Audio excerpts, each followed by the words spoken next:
মানুষগুলো এবার আগুনের মধ্যে পানি দিলে যেমনি আগুন নিভে যায়, দাউ দাউ করা হৃদয়ে জ্বলন্ত আগুন তাদের ঠান্ডা হবে।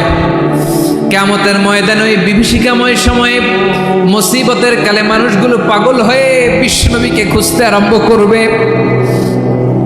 সবাই মিলে বিশ্বনবীর কাছে যে বলবে, ইয়া রাহমাতাল লিল আলামিন, ইয়া খাতামান নবীন, রাহমাতাল লিল আলামিন।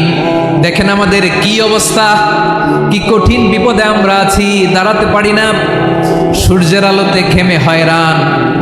আজকে কেউ সুপারিশ করতে পারবে না। সব নবীরা অপারগতা স্বীকার করেছে, তারা বলেছে আপনি ছাড়া কেউ নাকি আল্লাহর সামনে দাঁড়াতে পারবেন না, আপনি একটু সুপারিশ করেন। বিশ্বনবী বলবেন, আসো আসো, আজকের দিনে আমি ছাড়া আল্লাহর সামনে কেউ দাঁড়াতে পারবে না। বিশ্বনবী মাকামে মাহমুদে যে আল্লাহু আকবার বলে সিজদায় লুটিয়ে পড়বেন। আল্লাহ রাব্বুল আলামিন বিশ্বনবীকে এমন কিছু চমৎকার শব্দ শিখাবেন, ওই শব্দগুলো দিয়ে আল্লাহর প্রশংসা করে বিশ্বনবী কাঁদতে আরম্ভ করবেন।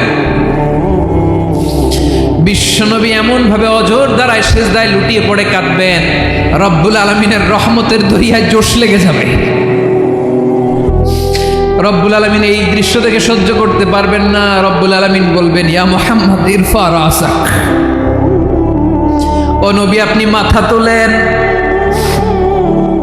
মাথা তোলেন, আপনার কান্না আমি সহ্য করতে পারি না।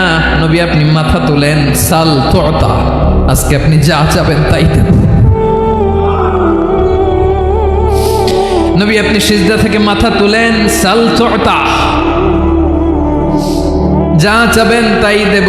ওয়াশফা তুশাফা, যার জন্য সুপারিশ করবেন তার সুপারিশ কবুল করে নেব।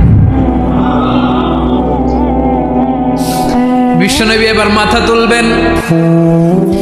যে বিভীষিকাময় সময়ে প্রত্যেক নবী বলেছেন আমি পারবো না, প্রত্যেক নবী বলেছেন নফসি নফসি, আমার কি হবে আমি জানি না, আল্লাহ আমারে বাঁচাও।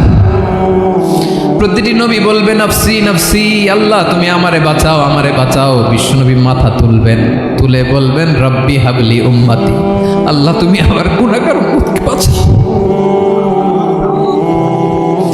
এই দুনিয়ার বুকে রব্বুল আলামিন